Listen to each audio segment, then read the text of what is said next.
Hey folks, welcome back to another episode of Straight Shot Health Talk. This is your host, Dr. Kevin Cuccaro, with my fabulous guests today, Dr. Sharna Prasad, Doctor of Physical Therapy, and Dr. Lance McQuillan, who is a family medicine specialist. So we have the group mind here today. And what I would like to start off, because Lance, this is kind of your first time being on the show with us, is how has incorporating pain science into your practice sort of changed the way that you see patients on a day-to-day basis? And, how has that changed your pain patients? How has that changed just your other patients?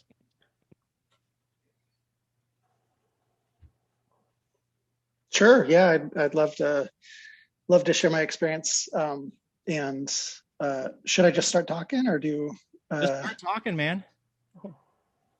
Just start talking. All right. Yeah. So first, a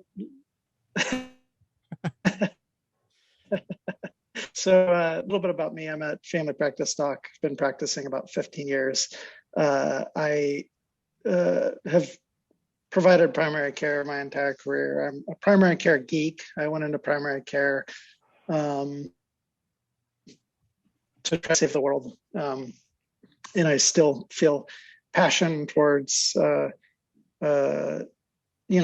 trying to help improve the health and well-being of our communities. I also am a residency educator, which means that I teach resident physicians and medical students. So pain science was revolutionary. I hate to blow by that fact, but meeting you, Kevin, quite frankly, was completely revolutionary in my career 8 or 10 years ago when we were neck deep in the opioid crisis. And then I paused to wonder what pain actually was, because you started teaching my residents about what pain actually was. And it's just completely changed my career, and my understanding of pain science has unfolded over the last decade, and it continues to unfold, and I anticipate it will continue to unfold as my career goes on. It's helped me be a better physician. It's helped me understand pain. It's helped me understand trauma, adverse childhood events, depression, anxiety, other chronic diseases. It's really just helped my entire practice. When I first was interested in pain science, like a lot of clinicians,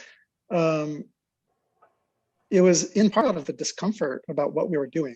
So we would see these patients with chronic pain, and we would all worry about, oh my gosh, what opioids are they going to want from me today?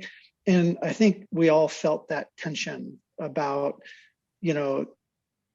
what opioids to our chronic pain management. And so, quite frankly, I became interested out of discomfort with current practice habits and current practice understanding. And then I got into the pain science world with that framework, trying to understand how pain happened in people who have been experiencing pain for a really, really long time. Over the years, as I got better and better at trying to understand those patients, it just increasingly dawned on me that chronic pain all starts somewhere. It starts with acute pain. And so I started looking at my patients who would present with acute pain and wonder, oh my goodness, is this person going to develop chronic pain? Is this back pain that is episodic right now going to become a severe debilitating condition? Or is this ankle pain from a sprained ankle that's still bothersome 2 months later? Is this going to become a chronic debilitating condition, et cetera, et cetera?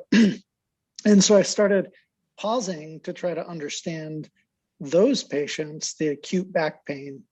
I'd try to understand what their risk factors were for developing chronic pain. So I'd ask them questions about trauma, adverse childhood events, depression, anxiety.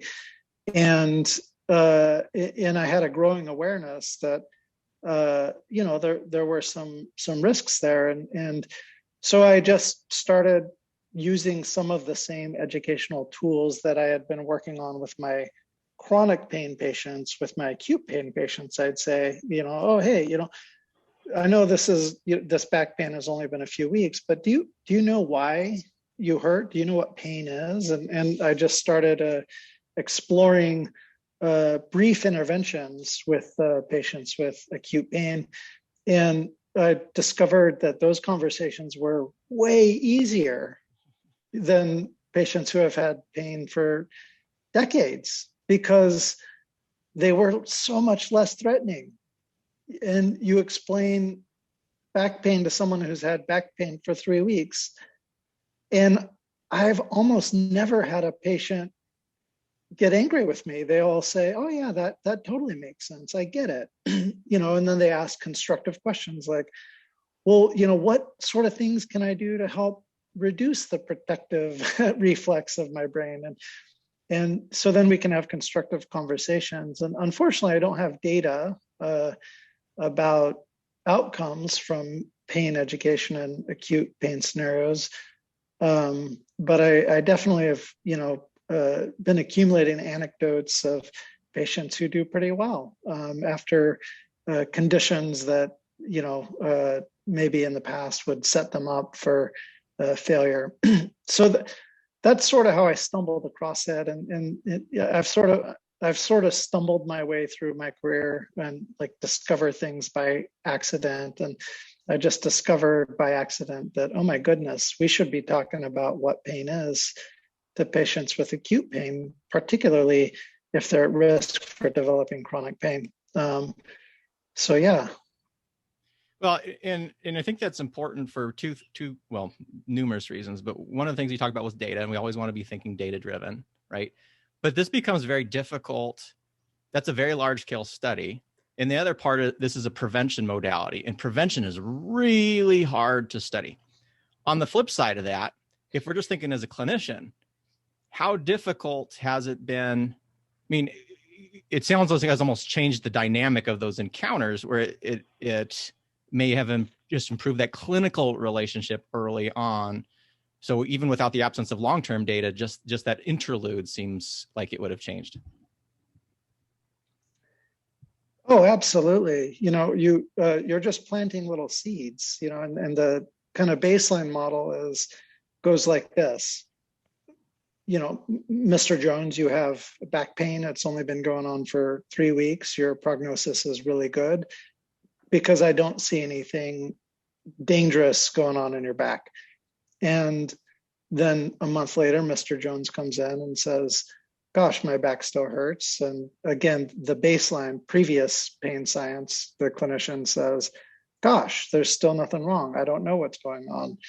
And, so then we run the risk of contributing to their pain because of the fear and uncertainty there. And with this model where you say, oh, hey, Mr. Jones, your body is safe. Let me just take a minute to educate you about what pain is.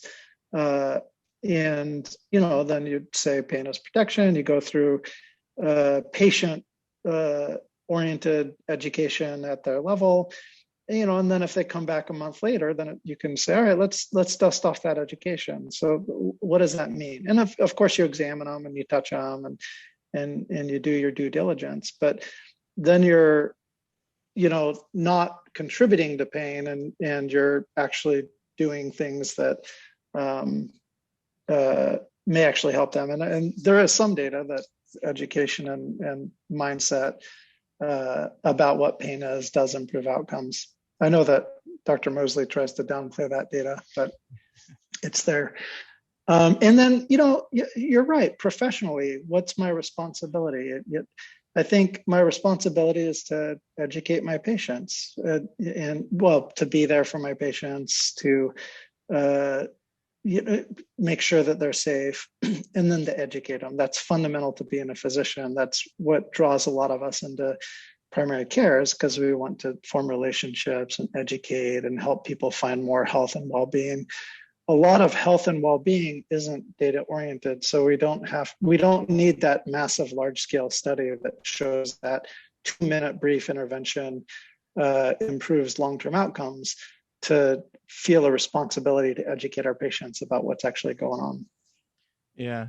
And one other part with that, when you sort of planted seeds early on, I'm kind of wondering about your follow-up questions, because Sharna has one of my favorite of all times, which is when she has her evaluation and she's like, what are you afraid of? And Dr. Brent Godek, who I hope to hit on the show, he's another primary care doc. What he says, what about this are you afraid of? And then the other one that I like quite a bit is, if you've already helped someone feel safe, is then, well, what else in your life is going on right now? So have you ever, what are you doing? Mr. Jones comes back, it's a month later, you're going to start some in education, but beyond education, how are you tying this stuff together? Yeah, I think those are big hitter questions, and I haven't reinvented the wheel there. I love the question, what about this worries you? And that question has led to excellent conversations. I had one patient with a history of addiction with acute back pain come in, and after an ER visit and a propriety evaluation that was reassuring, and so I did my due diligence, examined him. His exam had no red flag findings, and so I asked, "What about this worries you?"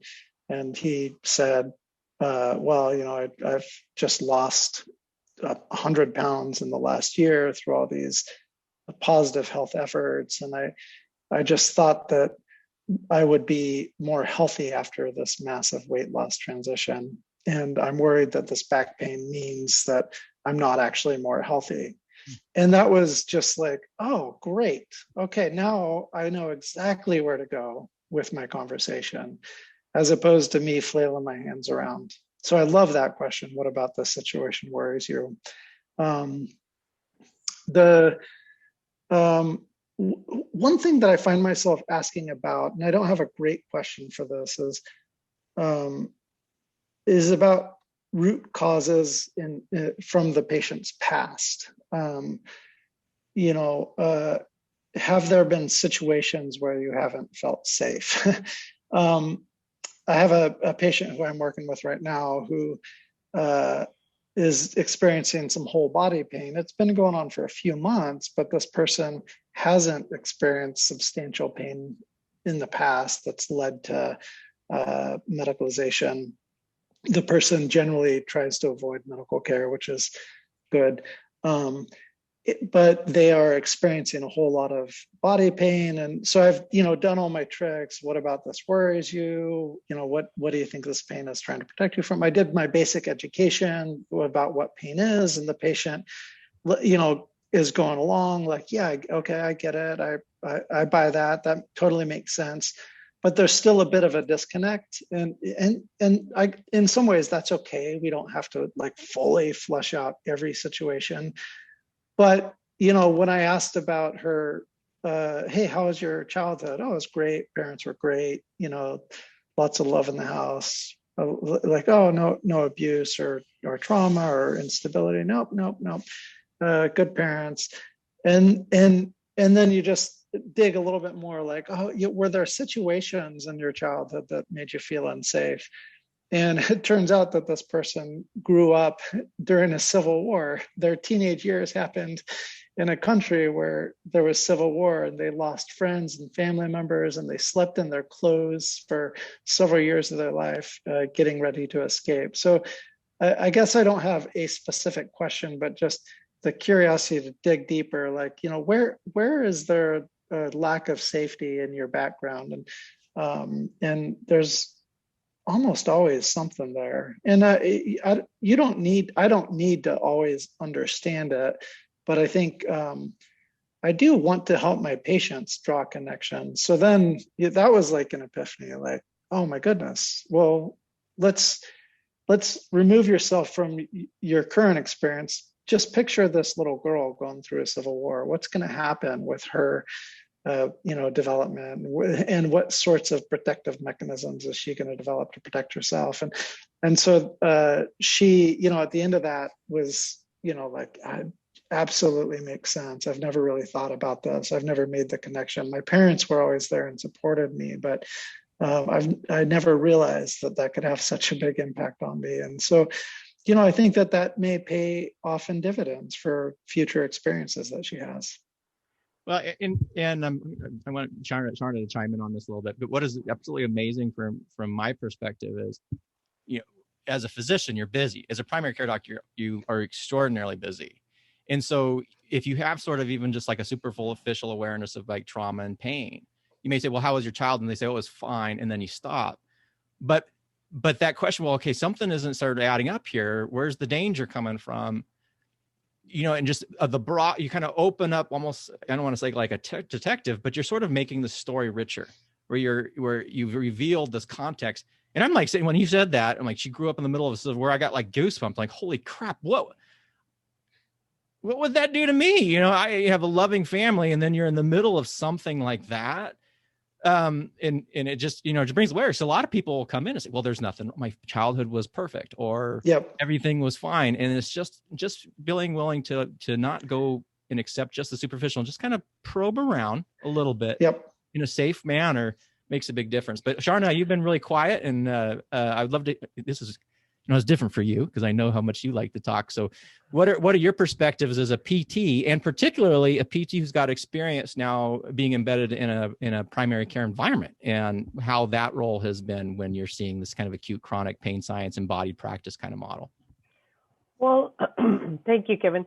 And Lance, it has been so lovely to be in this environment of physicians all talking pain science, and we're all in this together. I've used that analogy of hand washing. It's like, as a PT, thanks to Dr. Cuccaro, who finally got pain science, if I'm hand washing and, working with my patients, and then I send them back to a physician who's not Lance, but who is someone who is talking this nocivic language that, oh my gosh, you have bone and bone. I've never seen a worse knee than this. Your x-rays look horrible. You're going to be in a wheelchair, and physicians might not realize that, but their words, because they are in a hierarchical manner, they're at such a high position that if they say something, the physicians just take it to heart and they run with it, So I do feel that it's really nice to have that. And we use this terminology all the time. If I'm hand washing, I want my physicians to be hand washing and talking that same language. So in the acute care scenario, what I think I have used this example before, but we are in the primary care practices. PTs are in the primary care practices, and I had a patient come in, Mary Doe, and she was complaining of shoulder pain, very severe, and just overnight had severe pain in her shoulder, and just to work out and just very fit person. And she said, I don't know what's going on. I am in so much pain, and so full range of motion, very good strength. And then I said, so tell me, what are you afraid of? She's like, well, I don't know what, I have hurt my shoulder in my sleep. I slept differently, and I'm going to have to spend a lot of time doing physical therapy and whatnot. And I said to her, what do you do for a living? And she, in this pandemic, she said, I'm a principal of elementary school. I said, oh, wow, you have some stressors going on, to say the least. And then I explained the fire triangle, and I explained to her the thoughts and emotions and sensation. I said, your shoulder is so strong. There is nothing to worry about it. You cannot sleep in a different position and have pain. You're not going to hurt your shoulder with the strength you have. What's going on is stress has taken over your life. And then, you can't see people from their mats, but you can see their eyes, and they go, that relief was so big. And the physician I was talking to was like, oh, I'm going to get an x-ray done. And I said, I wouldn't do that. I would wait for another week or two just to see if how she recovers. And if she comes back, then do an x-ray, because I think x-ray is more alarming. It actually increases the anxiety. It's like, oh my gosh, now what? What's the next thing? So we just left it at that. So, acute care, absolutely. That is where it's kind of nipping it at the butt. It's like, let's do this right now. And, there's a lot of conversation. Oh, acute pain is different than chronic pain. Well, the mechanisms may be different, but the thoughts and emotions are still the same, So yeah, I'm big on acute care and taking care of it right away, rather than making it this big chronic pain issue that we're dealing with.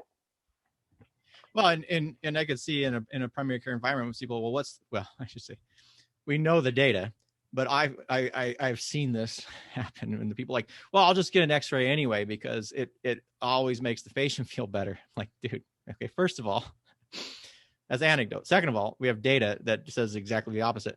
Third of all, you have to be able to frame that examination in such a way that you're not going to cause harm, because the danger obviously is as we get older and we have our wrinkles on the outside, we have the wrinkles on the inside. And then people say, well, you got some bone spurs. That's probably what the cause is, but you're going to be okay. Well, what have we done now for the future with saying that? So anyway, thank you, Sharna, for keeping an X-ray away from where it. Well, yeah, it's the physician's beliefs also, right? So we have to gently question that and say, what do you think you're going to find out through the X-ray? And they go, well, there's arthritis. I said, well, we know that they probably have arthritis. You can feel the crepitus right there. So the X-ray is not going to give us any more than anything more, or it's just that having that conversation and helping them, because they don't like to be told that, physicians don't like to be told that you shouldn't do that. So you have to be a little bit tactful. Somehow that I lack that. But my coworkers are way better than that with me, with the tact with the physicians. So they do a better job at that. I just end up giving them some handouts on radiology and saying, hey, look at this. But it's getting really good. A lot of our physicians are changing, and we have reduced our number of radiology reports. Access to radiology a lot.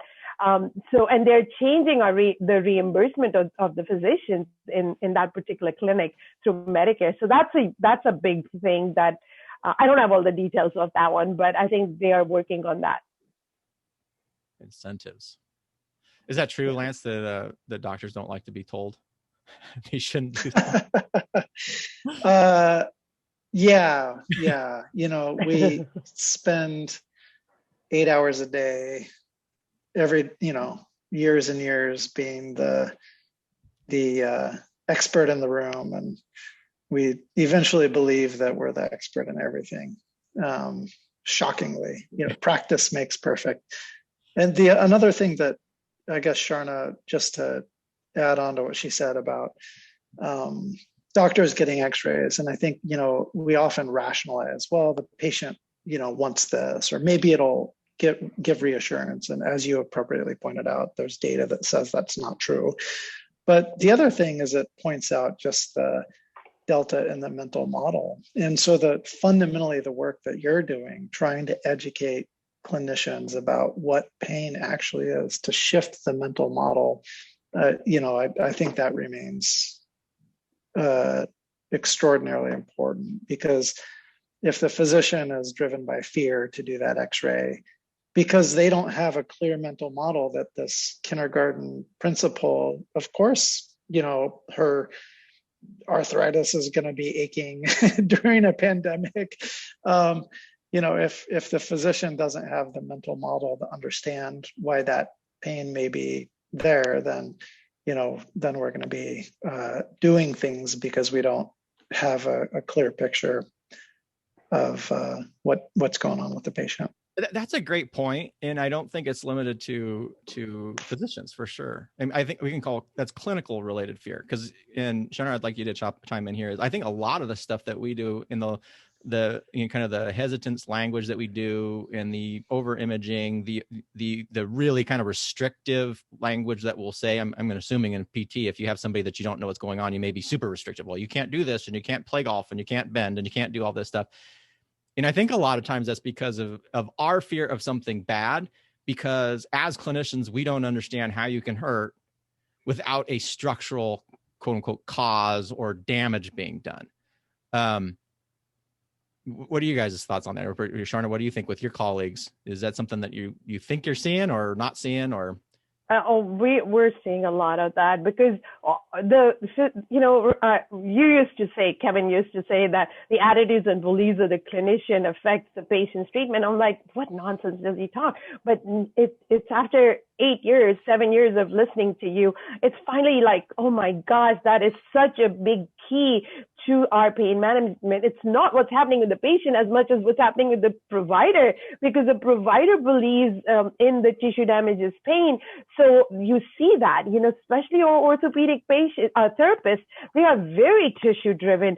So, and they'll be doing the massage, they will be working on that special, knee or whatever that calf muscle is. They're working on that, scraping that space and talking to them in that tissue driven model. So there's a lot of work that needs to happen, and it's really hard for me to be in that room and observe that and not question them. But if they're not ready to be questioned, then it's hard for me to go there. I try, but in the past I've been a little too aggressive. So I think I have to learn the diplomacy like Lance has, and some of the other physicians have, is to talk this in a more professional way and not get all emotional about it. So I'm working on that personally. A less threatening way. I'm certainly less threatening way. Exactly. I generate a lot of threat, but Lance, you are excellent at not generating threat. So yes. I'll work on that. Work on making threat. No, you don't. You need to be what you are, because we need more clinicians like you who are non-threatening, and less of me who gets like wow, So yeah. Sorry. That's really kind of you.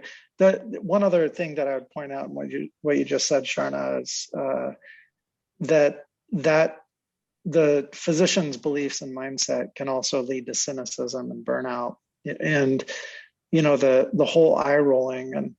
And over my career, I've encountered a lot of clinicians who don't believe that fibromyalgia is a thing, or a patient with pain out of proportion.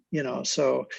I'll use the sprained ankle example. You get a patient with a sprained ankle from 3 years ago, and reassuring exam, and sort of the default, if you don't have a clear mental model. So if you have a patient who's having some catastrophic thinking and experiencing severe pain and other neurologic symptoms, then the clinicians who don't really understand where that pain is coming from, they may roll their eyes about the patient, or they may start to develop some cynicism about that clinical scenario, which is going to be exactly the opposite of therapeutic, because what that patient needs is, someone who hears them and someone that they can trust. And I see that cynicism, unfortunately, far too often.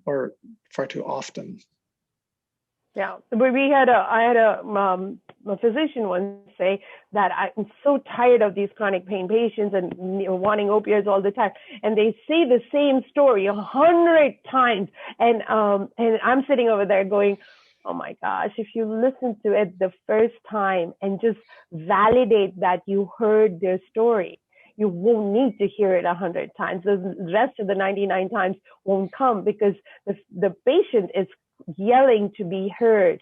And that listening is what, Lance, you're talking about, is that space of safety, that my physician believes me, that yes, you might have fibromyalgia, you might have chronic fatigue syndrome, you might have those diagnoses, CRPS, where the physician's like, oh my gosh, I don't know what to do with them. Guaranteed, we have some fears like, oh my gosh, this is going to be a challenging patient, or there's going to be some challenge in this scenario. I don't like to use the term challenging patient, but so that is there. But at the same time, if you believe this human sitting in front of you, that I think that is the most we can do. And I remember back from before I knew pain science, some of my pelvic floor patients, the best thing I could give them was to believe them that I really don't know how to treat this. I really did not. But now I have so many more, I have such a better understanding on pelvic floor. But at that time, it was like, I don't really know how to treat you. I mean, you're a young 18-year-old kid, and with pelvic pain, I don't know what to do with this. So anyway, sorry, my brain went all over the place. Well, I think that's a good place to quit for this particular episode. And just kind of recap for those out you're listening is what we're talking is is again, this embodied practice. Like when you learn pain science, it isn't just like you're poking with them. It is an intervention that you save at the end for the chronic pain. It's as a clinician, when you understand how this stuff fits together, you can use it across the whole spectrum. And I think we've had some great examples here today. Lance, thank you so much for coming on the show. We're going to have you back for sure, because you are a fantastic clinician. Sharna, great to have you on. And then for everybody else out there, stay safe, stay well. And until next time, this is Straight Shot Health Talk. Thanks.